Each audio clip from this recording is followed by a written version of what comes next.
Saan ka ba galing? Ha? Akala ko tutulong ka lang sa ospital.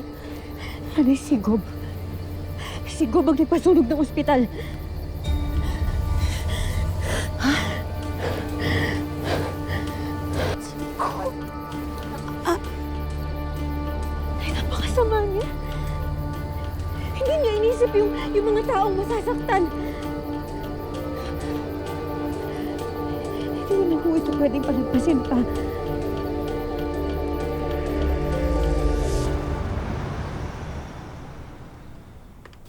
Babawi ako.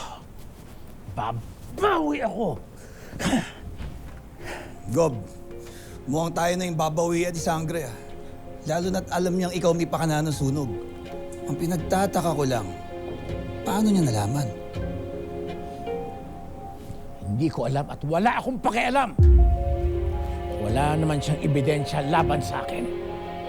Pero Gob, sinugod niya tayo. Ibig sabihin nun, siguradong sigurado na siya. Paano mo i-expose niya tayo?